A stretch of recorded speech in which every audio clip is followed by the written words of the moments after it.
మీ బట్టలకి సాఫ్టింగ్ ప్రొటెక్షన్ ఇచ్చే సరైన ప్రొడక్ట్ ఎలిమ్ ఫ్యాబ్రిక్ కండిషనర్. మనము హార్ట్ అటాక్ రిలేటెడ్ నొప్ప లేదా గ్యాస్ట్రిక్ పెయిన్ అనేది తెలుసుకోవడం మంచిదే, కానీ దీంట్లో కొన్ని చిన్న పాయింట్స్ కూడా నేను మళ్ళీ ఫైనల్ కన్క్లూజన్ లో చెప్తాను. ఫస్ట్ ఏంటంటే హార్ట్ అటాక్ రిలేటెడ్ పెయిన్ అనేది మనకి పర్టికులర్లీ లెఫ్ట్ సైడ్, అంటే మనకు ఉండే ఎక్కడ లెఫ్ట్ సైడ్ లో ఉంటుంది. సో లెఫ్ట్ సైడ్ లో బరువుగా ఉండడం ఇంపార్టెంట్. అంటే ఇప్పుడు ఫర్ సపోజ్ ఒక ముగ్గురు నలుగురు కలిసి మీ జస్ట్ టైట్ హ్యాండ్స్ పెట్టి స్క్వీజ్ చేస్తారు, పిసికేస్తారు అంటారు చూడండి మనిషిని, అలా పిసికేసినట్లు అంత బరువు ఉండడం, లేదా సమ్ ఒక 100 kg బరువు ఛాతి మీద పెట్టినట్లు ఉండడం, అంటే హెవీనెస్ అంటాం. సో ఆ హెవీనెస్ అనేది చాలా ఇంపార్టెంట్.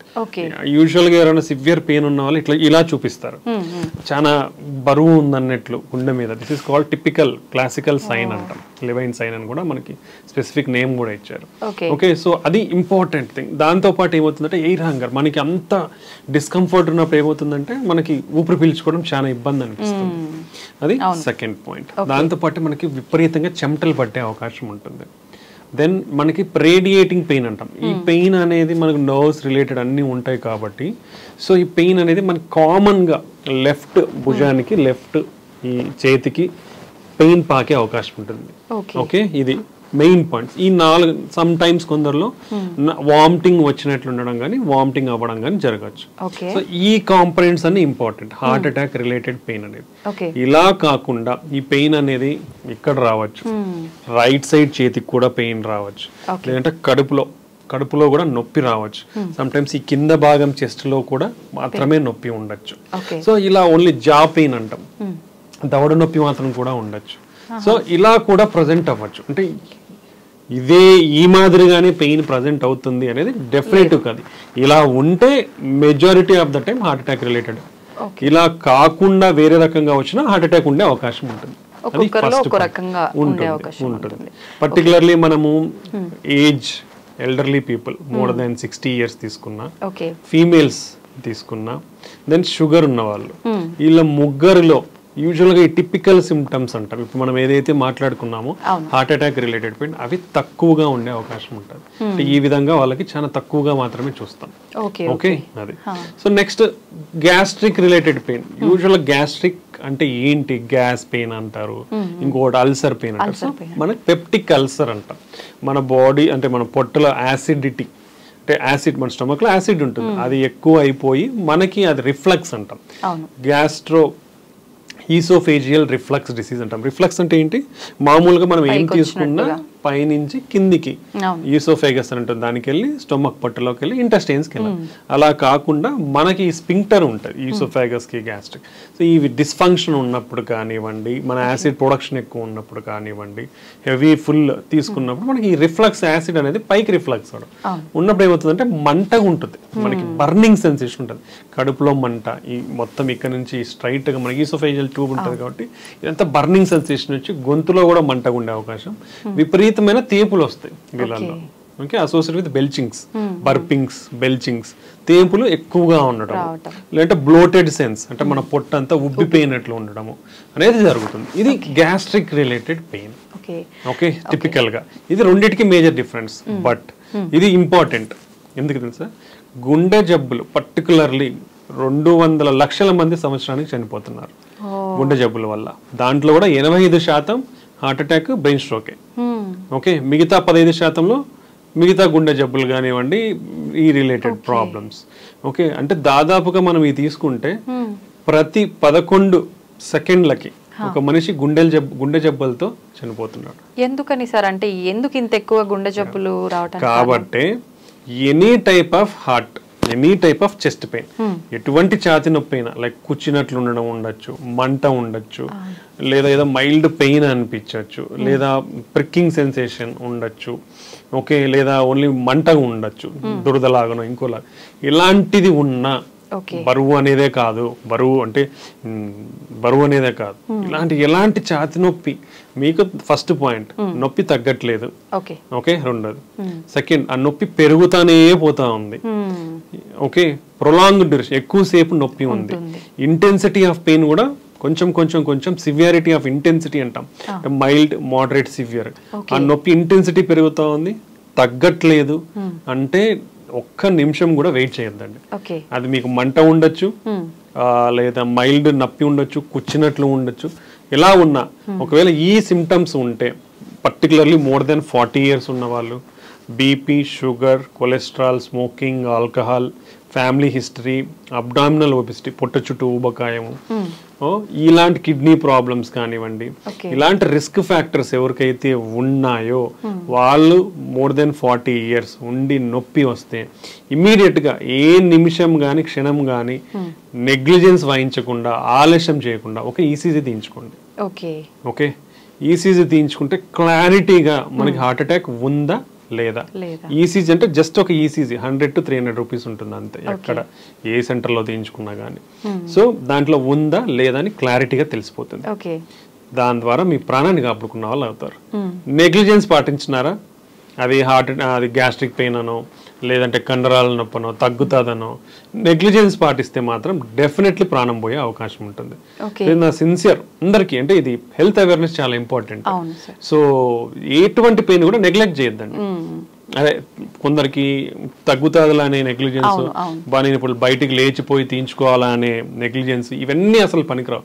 అంటే లైఫ్ ఈజ్ మోస్ట్ ఇంపార్టెంట్. అది ఉంటే మళ్ళీ ఏమైనా చేసుకోవచ్చు. ఓకే, ఆ చిన్నపాటి నెగ్లిజెన్స్ అనేది తగ్గించుకొని ఇంత సివియర్ పెయిన్ ఉండి తగ్గకుండా ఉంటే, పెరుగుతానే ఉంటే పెయిన్ అనేది మోస్ట్ ఇప్పుడు ప్రతి ఒక్క 100 meters కి ఏదో ఒక డయాగ్నోస్టిక్ సెంటర్ కానివ్వండి, చిన్న క్లినిక్ కానివ్వండి, నర్సింగ్ హోమ్ కానివ్వండి, ఏదో ఒకటి అవైలబిలిటీలో ఉంటా ఉన్నాయి అందరికీ కూడా. లేదా ఒక పెరిఫరీస్లో ఉండే టౌన్స్లో ఉన్న వాళ్ళకి కూడా లాట్ ఆఫ్ ఫెసిలిటీస్ ఉన్నాయి తీయించుకోనికి. ఒక 10 నిమిషాలు మహా అయితే, చిన్న టౌన్లో ఎటు పోవాలన్నా 10 నిమిషాల కంటే పట్టదు మనకి టైం. సో తీయించుకోవడం వల్ల మీ ప్రాణాన్ని కాపాడుకున్న వాళ్ళు అవుతారు. ఈసీజీలో క్లియర్ కట్గా హార్ట్ అటాక్ ఉందా లేదా అనేది క్లారిటీగా తెలిసిపోతుంది మెజారిటీ ఆఫ్ ద టైం. అంటే 99% మనకు కనపడుతుంది. దాంతో లేదా మీ లైఫ్ సేవ్, హ్యాపీ. ఒకవేళ ఉందా మీకు ఇమీడియట్ గా ట్రీట్మెంట్ అందుతుంది. ట్రీట్మెంట్ ద్వారా మీ ప్రాణాన్ని మీరు కాపాడుకున్న వాళ్ళు అవుతారు అనమాట. సో నా sincere request for every person, ప్రతి ఒక్క మనిషికి 40 సంవత్సరాలు 30 సంవత్సరాలు దాటితేనే ఇప్పుడు హార్ట్ అటాక్ అనేది పెరిగిపోతా ఉన్నాయి. ఓకే, సో ఈ ఏజ్ గ్రూప్ పైబడిన వాళ్ళు ఇటువంటి సిమ్టమ్స్ ఉంటే, అంటే ఛాతి నొప్పి ఉంటే ఇమీడియట్ గా ఈసీజీ తీయించుకోండి, మీ ప్రాణాన్ని కాపాడుకోండి. కొంతమంది రెగ్యులర్ చెకప్స్ చేయించుకుంటూ ఉంటారు. అలా చేయించుకున్నప్పుడు మనకు హార్ట్ కి సంబంధించిన ఇబ్బంది రాబోతుందని ముందే దాంట్లో తెలిసే డెఫినెట్లీ అండి. ఈ యాన్యువల్ అంటే ఇప్పుడు అందరూ కూడా రికమెండ్ చేసేది యాన్యువల్ హెల్త్ స్క్రీనింగ్ ప్రోగ్రామ్స్. అవి లాట్ ఆఫ్, అంటే మనం మీ అందరూ గమనిస్తే ఎక్కడో ఒక చోట ఏదో ఒక ఆఫర్ అయితే ఉంటుంది. డయాగ్నోస్టిక్ సెంటర్స్ కానివ్వండి, హాస్పిటల్స్ కానివ్వండి, క్లినిక్స్ కానివ్వండి. So it's not like costly affair also. So దీనివల్ల అడ్వాంటేజెస్ ఏంటంటే మేము కూడా చాలా చూస్తూ ఉంటాం కదా, బీపీలు, షుగర్లు చాలా బయటపడతాయి, లేదా pre diabetes, pre hyper tension stages బయటపడతాయి, కొలెస్ట్రాల్ అబ్నార్మాలిటీస్. మన భారతదేశంలో 80% మందికి ఏదో ఒక కొలెస్ట్రాల్ అబ్నార్మాలిటీ ఉంది. ఇదంతా డేటా, ఊరికి చెప్పేది కాదు, డేటా అనే చెప్తాం. 80% మందికి ఏదో ఒక కొలెస్ట్రాల్ ప్రాబ్లం ఉంది. ఎల్డిఎల్ మరీ ఎక్కువ ఉందనో, ట్రైగ్లిజరైడ్స్ చాలా ఎక్కువ ఉందనో, హెచ్డిఎల్ చాలా తక్కువ ఉందనో, టోటల్ కొలెస్ట్రాల్ చాలా ఎక్కువ, ఏదో ఒక కొలెస్ట్రాల్ ప్రాబ్లం 80% మందికి ఉంది. ఎంత రిస్క్ లో ఉన్నట్టు. అండ్ ఎవ్రీ డయాబెటిక్స్ తీసుకుంటే 5గురిలో 2-3 డయాబెటీస్ ఉంటున్నారు, అట్లీస్ట్ 5గురిలో 2 బీపీ ఉన్న వాళ్ళు ఉంటున్నారు. అండ్ స్మోకింగ్ అయితే స్మోకింగ్ వల్ల మన దేశంలో కొన్ని లక్షల మంది చనిపోతా ఉన్నారు. ఇలాంటి బ్యాడ్ హ్యాబిట్స్ కూడా ఎక్కువగానే ఉన్నాయి. సో ఇన్ని ప్రాబ్లమ్స్ ఉన్నప్పుడు ఈ యాన్యువల్ హెల్త్ స్క్రీనింగ్ ప్రోగ్రామ్స్ లో డెఫినెట్లీ కామన్ టెస్ట్లు ఏం చేయించుకోవాలి. ఒకటి మన కొలెస్ట్రాల్ లెవెల్స్ ఏంటి, fasting lipid profile, then sugar, fasting, post prandial అంటే తినక ముందు తిన్న తర్వాత, దెన్ హెచ్బిఏవన్సీ షుగర్ మన లెవెల్స్ ఎలా ఉన్నాయి లాస్ట్ 3 months అనేది హెచ్బిఏవన్సీ లెవెల్. దెన్ పోయినప్పుడు ఎనీవే బీపీ అనేది చెక్ చేస్తారు. యూజువల్ గా కొందరికి హాస్పిటల్కి వెళ్ళినప్పుడు బీపీ కొందరికి ఎక్కువనే కనిపిస్తుంది. వాళ్ళని మళ్ళీ ఎక్కువ ఉన్న వాళ్ళలో ఒక 2 times మినిమం కూర్చోబెట్టి ఒక 15-20 minutes మళ్ళీ చూడాల్సిన అవసరం ఉంది. అంటే కన్ఫర్మ్ చేసుకోండి. ఓకే, బీపీ చూస్తారు, షుగర్ చూస్తారు, దెన్ లిపిడ్ ప్రొఫైల్, ఇవి కంపల్సరీ. నెక్స్ట్ వచ్చేసి కిడ్నీ ఫంక్షన్ టెస్ట్, అవి కూడా కంపల్సరీ. సో ఈ 4 బ్లడ్ టెస్ట్ ప్లస్ హీమోగ్లోబిన్ ఎంత ఉంది, చిన్న బేసిక్ టెస్ట్లు ఇవి. ఈ బ్లడ్ టెస్ట్లు బేసిక్ టెస్ట్లు చేయించుకొని నెక్స్ట్ ఈసీజీ, 2D ఎకో, ఇవి బేసిక్ కార్డియాక్. ఒకవేళ ఎవరన్నా నడవగలిగితే మోకాలు నొప్పులు కానీ ఇలా లేని వాళ్ళు ట్రీట్మెంట్ టెస్ట్. యాన్యువల్ గా ఇవి చేయించుకుంటే ఇక్కడ ఎన్ని జబ్బులు బయటపడతాయి, బీపీ ఉందా లేదా తెలుస్తుంది, షుగర్ ఉందా లేదా తెలుస్తుంది, కొలెస్ట్రాల్ ప్రాబ్లం ఉందా లేదా తెలుస్తుంది, కిడ్నీ ప్రాబ్లం ఉందా లేదా తెలుస్తుంది. అసలు ఎటువంటి హార్ట్ ప్రాబ్లం అయినా ఈసీజీ స్కాన్ ట్రీట్మెంట్లో తెలిసిపోతాయి. అంటే majority of the problems basic టెస్ట్లు చేయించుకోవడం వలన బయటపడిపోతాయి. ఈ బయటపడినప్పుడు మనం జాగ్రత్తలు తీసుకుంటే అవి అడ్వాన్స్ స్టేజ్కి పోకుండా మనం ముందు నుంచే జాగ్రత్తలు, లైఫ్ స్టైల్ విధానాల్లో మార్పులు చేసుకోవడం వల్ల కానీ, లేదా మరీ ఎక్కువ లెవెల్స్ లో మనకున్న ప్రాబ్లమ్స్ ఉంటే దాన్ని మందుల ద్వారా కానీ మనం కంట్రోల్ చేసుకునే అవకాశం ఉంటుంది.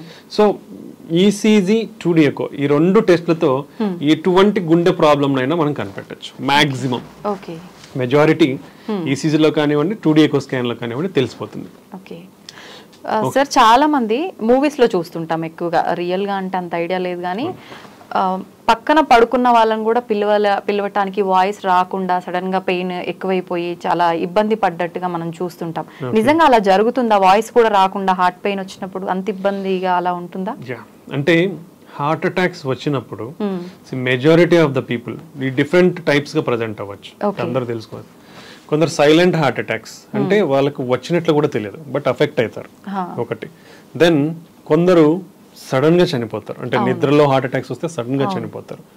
ఓకే, దెన్ హార్ట్ అటాక్ వచ్చి మనం హాస్పిటల్కి వెళ్ళలేకపోయి ఇంత advancements in transport, treatment, diagnostic facilities వచ్చినా కూడా even at this advanced world almost nearly to 50% of the heart attack cases హాస్పిటల్కి వెళ్ళక ముందే కూడా చనిపోతున్నారు.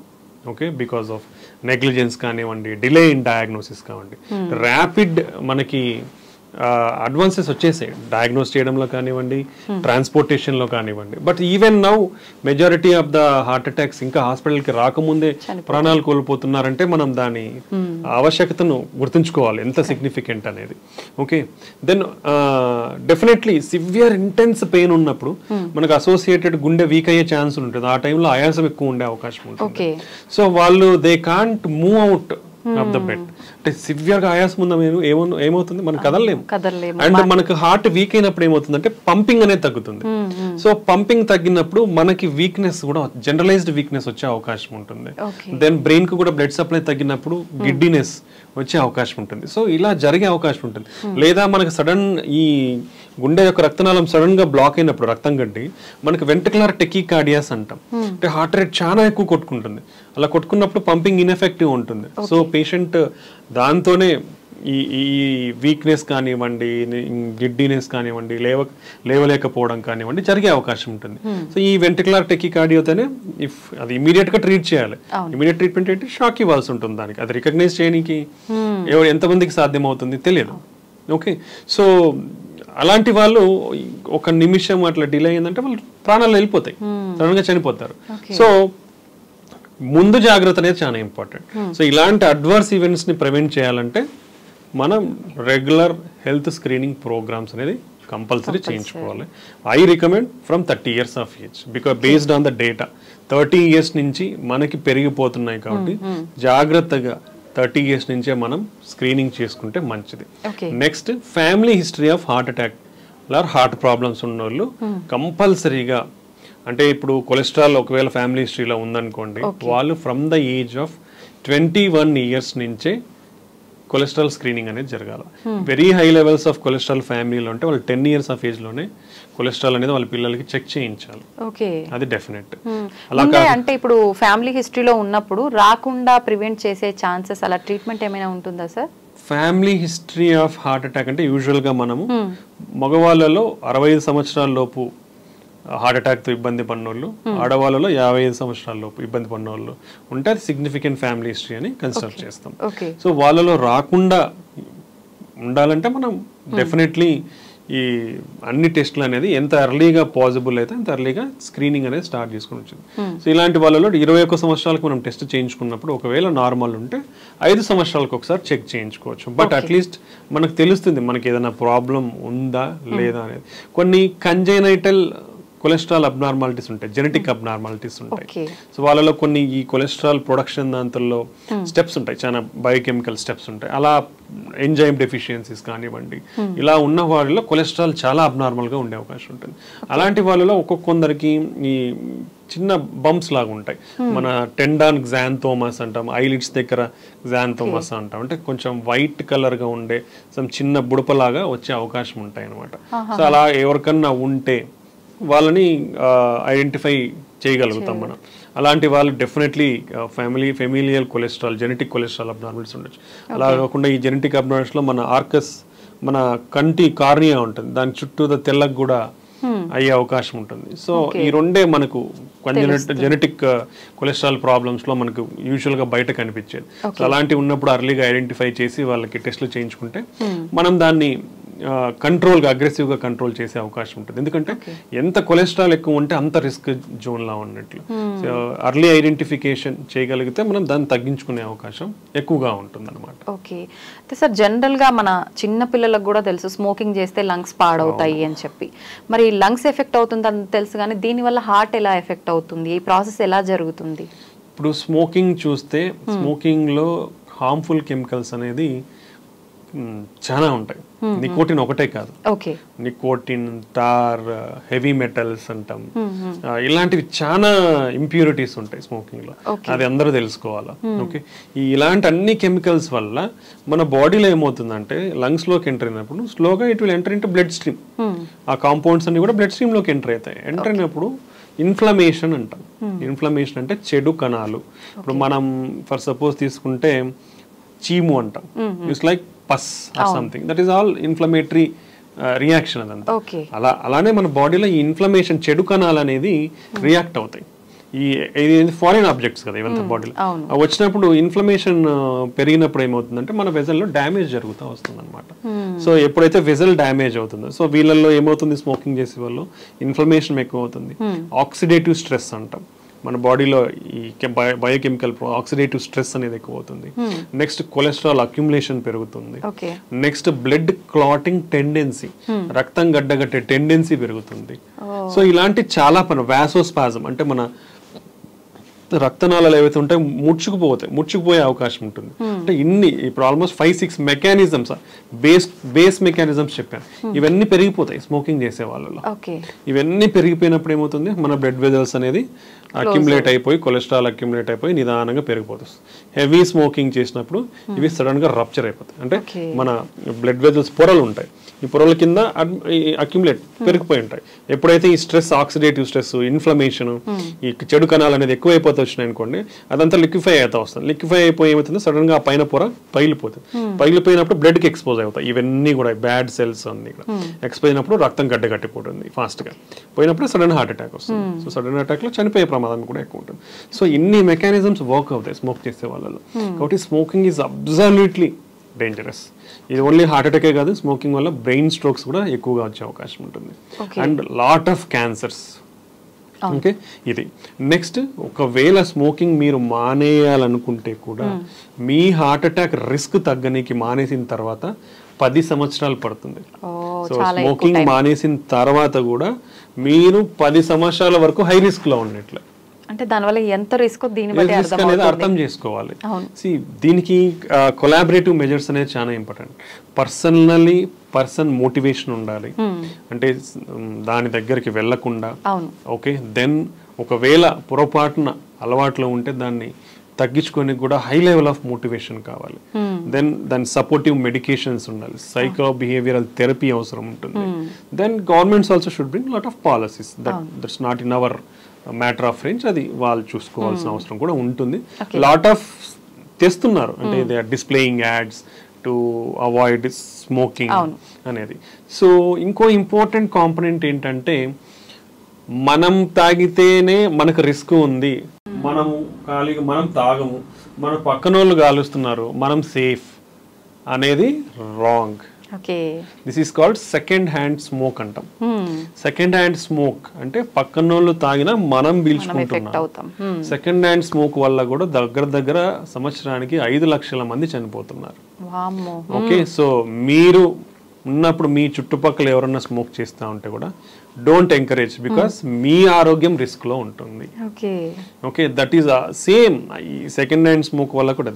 ఇప్పుడు ఫర్ సపోజ్ ఫ్యామిలీలో పేరెంట్స్ సిగరెట్ కాలుస్తున్నారు, పిల్లలు ఉంటారు, మీ పిల్లల గ్రోత్ కూడా అఫెక్ట్ అవుతుంది, గుర్తుపెట్టుకోండి. బోన్ గ్రోత్ కానివ్వండి, రెగ్యులర్ ఈ గ్రోత్ కానివ్వండి, వాళ్ళలో ఈ సేమ్ థింగ్ రిలేటివ్ అన్నీ కూడా అఫెక్ట్ అయ్యే ఛాన్స్ ఉంటుంది. కాబట్టి పెద్దవాళ్ళు తాగేటప్పుడు కూడా మీ ఇంట్లో వాళ్ళ ఆరోగ్యాన్ని కూడా మీరు ఆలోచించండి. ఆలోచించి మీరు మానేస్తే అందరికీ మంచిది. ఎందుకంటే దానివల్ల 0 బెనిఫిట్, 200% హార్మ్ఫుల్. నిజంగా స్మోక్ చేసే వాళ్ళు ఎంతో దూరాన్ని ఉన్నా కూడా మనకు అది వస్తూనే ఉంటుంది, ఆ ఫీలింగ్ తెలుస్తుంది ఎక్కడో స్మోక్ చేస్తున్నారని. నిజంగా ఎంత డిస్టెన్స్ లో మనం ఉంటే అది ఎఫెక్ట్ అయ్యే అవకాశం ఉంటుందంటారు? యూజువల్గా I think if I smoke here, closed spaces లో ఎంత దూరం ఉన్నా it will be like same. Open అందుకే పబ్లిక్ ప్లేసెస్ లో అండ్ క్రౌడెడ్ ప్లేసెస్ లో even governments band smoking in crowded and public places. Open spaces probably completely open space అంటే probably around 5 meters distance ఉంటే మనకి అంతగా అఫెక్ట్ అవ్వకుండా అవకాశం ఉండొచ్చు. ఓకే సార్, చాలా వరకు హార్ట్ పెయిన్ వచ్చిందనగానే సిపిఆర్ చేస్తూ ఉంటారు. నిజంగా దీనివల్ల రిస్క్ నుంచి బయటపడే అవకాశం ఉంటుందంటారా? హార్ట్ పెయిన్, సిపిఆర్ రెండు డిఫరెంట్. ఓకే, ఇప్పుడు హార్ట్ పెయిన్ వచ్చేది హార్ట్ అటాక్ వల్ల. హార్ట్ అటాక్ అంటే ఇది కామన్ లాంగ్వేజ్. హార్ట్ అటాక్ మనం scientific term is myocardial infarction అంటాం, ఎంఐ అంటాం. హార్ట్ అటాక్ అంటే మన గుండెకి సప్లై చేసే రక్తనాళాల్లో బ్లాక్ ఉండి సడన్ బ్లాక్ అయిపోయినప్పుడు హార్ట్ మజిల్ వీక్ అయ్యేదని హార్ట్ అటాక్ అంటాం. అది హార్ట్ అటాక్. అప్పుడు మనకి ఛాతీ నొప్పి కానీ ఇలా వస్తుంది. సిపిఆర్ అనేది మనం చేయాల్సింది ఎప్పుడు అంటే సిపిఆర్ అంటే కార్డియో పల్మోనరీ రీసస్టేషన్. అంటే గుండెని, లంగ్స్ ని మనం రివైవ్ చేస్తున్నామని దాని మీనింగ్. ఓకే, ఇది ఎప్పుడు చేస్తామంటే ఒక మనిషికి 2 ఆగిపోయినప్పుడు చేసే ప్రక్రియనే మనం సిపిఆర్ అంటాం. అంటే ఇప్పుడు ఒక మనిషి ఫర్ సపోజ్ పడిపోయినప్పుడు మనం చేసే పద్ధతి ఏంటంటే ఫస్ట్ మనిషి బతికున్నాడా లేదా చూస్తాం. అంటే వాళ్ళు ఎట్లా చూస్తాము? మనం వాళ్ళని తట్టి చూస్తాం, కదిలిచి చూస్తాం, రెస్పాన్స్ లేదు, పలకట్లేదు. దెన్ సెకండ్ స్టెప్ మనం చూడాల్సింది ఊపిరి అంటే అందుతుందా లేదా తనకి. అది మనము ముక్కు దగ్గర వేలు పెట్టినా చెస్ట్ రైజ్ అవుతుందా, చెస్ట్ ఆర్ అబ్డామెన్ పైకి కిందకి తెలుస్తుంది. సో ఈ రెండిట్లో ఏది లేనప్పుడు వాళ్ళ ఊపిరి అందట్లేదు అనేది అర్థం. నెక్స్ట్ మనం గుండె కొట్టుకుంటుందా లేదా అనేది ఎలా తెలుసుకుంటామంటే మనం neck this trachea wind pipe పక్కన మజిల్ ఉందా, మజిల్ మనం స్ట్రైట్ చేస్తే ఇక్కడ మజిల్ తెలుస్తుంది. ఈ రెండింటి మధ్య గుంత ఉందా, ఈ గుంతలో మనం ఫింగర్స్ పెట్టి చూస్తే మనం పల్స్ మనకు తెలుస్తుంది. ఓకే, అంటే హార్ట్ బీట్ లాగా. యా, పల్స్ అంటాం. ఓకే, ఇదంటే బ్లడ్ వెజల్ పల్సేషన్స్ కొట్టుకుంటుంటది, బ్లడ్ పంప్ అయినప్పుడు అది పల్స్ తెలుసా? సో ప్రతి ఒక్కరు కూడా ఐడెంటిఫై చేయొచ్చు, ఇది ఈజీ. ఓకే, సో ఇది ప్రతి ఒక్కరు కూడా తెలుసుకోవచ్చు. ఈ పల్స్ ఉందా లేదా అని చూస్తాం. ఎందుకంటే యూజువల్ గా మనం నాడి అనేది జనరల్ గా ఇక్కడ చెక్ చేస్తాం. బట్ మనకి ఎప్పుడైనా హార్ట్ ప్రాబ్లం ఉన్నప్పుడు ఈ నాడి మనకి యూజువల్ గా తెలియదు. ఇది గుండెకి దగ్గరలో ఉంటుంది కాబట్టి ఇక్కడ తెలిసే అవకాశం ఉంటుంది. సో ఈ పల్స్ కూడా లేకుంటే గుండె కూడా కొట్టుకోవట్లేదని అర్థం. సో మనిషి రెస్పాన్స్ లేదు, ఊపిరి లేదు, గుండె కూడా కొట్టుకోవట్లేదు అన్నప్పుడు చేసే బేసిక్ ట్రీట్మెంట్ నే మనం సిపిఆర్, కార్డియో పల్మనరీ రీసస్సిటేషన్ అంటాం అన్నమాట. దీన్నే బేసిక్ లైఫ్ సపోర్ట్. అంటే కార్డియాక్ అరెస్ట్, కంప్లీట్ గా మనిషి like at the verge of death, ఉన్నప్పుడు చేసే ప్రక్రియనే కార్డియో పల్మనరీ రీసస్సిటేషన్. దీన్నే బేసిక్ లైఫ్ సపోర్ట్. ఇది ప్రతి ఒక్కరూ నేర్చుకోవాల్సిన ప్రొసీజర్. ఇది ప్రతి ఒక్కరు ట్రైన్ అవ్వాలి, రికగ్నైజ్ చేయగలగాలి. అది రికగ్నైజ్ చేసినప్పుడు వాళ్ళ బేసిక్ సిపిఆర్ ఇవ్వగలగాలి. ఇది ఎవ్రీ హ్యూమన్, ఎవ్రీ ఇండివిజువల్ ప్రతి ఒక్కరు నేర్చుకోవాలి, కూడా కంపల్సరీగా నేర్చుకోవాలి. మనం ఏ సోషల్ మీడియా ఛానల్కి పోయినా దీని గురించి అవగాహన ఉంటుంది. ఎలా చేయాలనేది ట్రైనింగ్ ప్రోగ్రామ్స్ కూడా చాలానే జరుగుతూ ఉంటాయి. Everybody should train in this. దానివల్ల అట్లీస్ట్ ఎప్పుడో ఒకసారి మన లైఫ్ టైంలో మనం ఈ సినారియో ఫేస్ అయ్యే ఛాన్స్ డెఫినెట్లీ ఉంటుంది. అట్లీస్ట్ ఒక మనిషికైనా మనం ప్రాణం పోసే అవకాశం ఉంటుంది. సో ఒక మనిషి ప్రాణం ఈవెన్ సామాన్యుల చేతిలో కూడా ఉంది. సార్ సార్బిట్రేట్ అనే ఒక టాబ్లెట్ మనం వాళ్ళకు హార్ట్ పెయిన్ వచ్చినప్పుడు ఇవ్వటం వల్ల కొంతలో కొంత మనం హాస్పిటల్కి వెళ్ళేలోపు వాళ్ళ ప్రాణాలని కాపాడే అవకాశం ఉంటుందని చెప్పి అంటుంటారు కదా, నిజమే అంటారా? యూజువల్లీ సార్బిట్రేట్ అనేది ఎవరికి పాకెట్లో ఉండదు. అవును. అది ఎవరి దగ్గర ఉంటుందంటే హార్ట్ అటాక్ తో అఫెక్ట్ అయిన వాళ్ళ దగ్గర మాత్రం ఉంటుంది. వాళ్ళకి ఎప్పుడన్నా పెయిన్ వస్తే తీసుకోండి, సివియర్ పెయిన్ వస్తే మీకు ఆ టైంలో రిలీఫ్ అయ్యేదానికి టైం ఉంటుంది, మీరు రీచ్ అయ్యేదానికి ఉంటుంది అనేసి చెప్తాం. ఎందుకంటే సార్బిట్రేట్ అనేది నైట్రేట్స్ అంటాము. ఇది వాసోడైలేటర్. అంటే మనకి ఇప్పుడు గుండె రక్తనాళాలు ఏమవుతాయంటే మన ఈ ప్లాక్ రప్చర్ అయ్యి క్లాట్ ఫామ్ అవ్వడము లేదా ముడుచుకుపోవడం ఉన్నప్పుడు ఈ సార్బిట్రేట్ ఇవ్వడం వల్ల కొంచెం వాసోడైలటేషన్ అయ్యే ఛాన్స్ ఉండొచ్చు. ఆ వాసోడైలటేషన్ వల్ల మనకి కొంచెం బ్లడ్ ఫ్లో సరఫరా అయ్యే ఛాన్స్, అట్లీస్ట్ ఏదైతే బ్లాక్ అయింది కాకుండా మిగతా బ్లడ్ గుండె రక్తనాళకైనా ఏదైతే ఓపెన్ ఉంటుందో దానిలోకైనా కొంచెం రక్తం సరఫరా ఎక్కువ అయ్యి ఆ ఎఫెక్ట్ ని మనకి తగ్గించే అవకాశం ఉంటుందన్నమాట.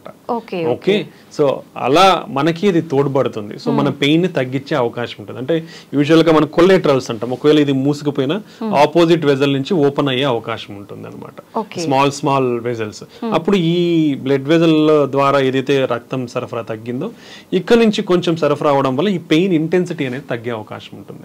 సో అలా ఆల్రెడీ హార్ట్ అటాక్ తో బాధపడిన వాళ్ళు కానివ్వండి, లేదంటే స్టంట్స్ వేయించుకున్న వాళ్ళు లేదా బైపాస్ వేయించుకున్న వాళ్ళకి ఎమర్జెన్సీగా పెయిన్ అనేది ఎక్కువ వస్తే ఈ బీపీ టాబ్లెట్ నాలుగు కింద పెట్టుకుంటే అబ్జర్వ్ అయిపోయి ఆ ఎఫెక్ట్ చూపించి మనకి తగ్గే అవకాశం ఉండొచ్చు. బట్ ఈ టాబ్లెట్ అనేది స్పెసిఫిక్గా ఎవరికైతే లో బీపీ ఉంటుందో వాళ్ళలో వాడకూడదు. Then other class of drugs ఉన్నాయి, ఆ క్లాస్ ఆఫ్ డ్రగ్స్ వాడే వాళ్ళలో కూడా అది వాడకూడదు అనమాట. ఒక చిన్న 2-3 కాంట్రా ఇండికేషన్స్ ఉన్నాయి. సో అవి చూసే డాక్టర్స్ అనేది ప్రిస్క్రైబ్ చేస్తారు ఎవరిలో వాడాలా అనేది.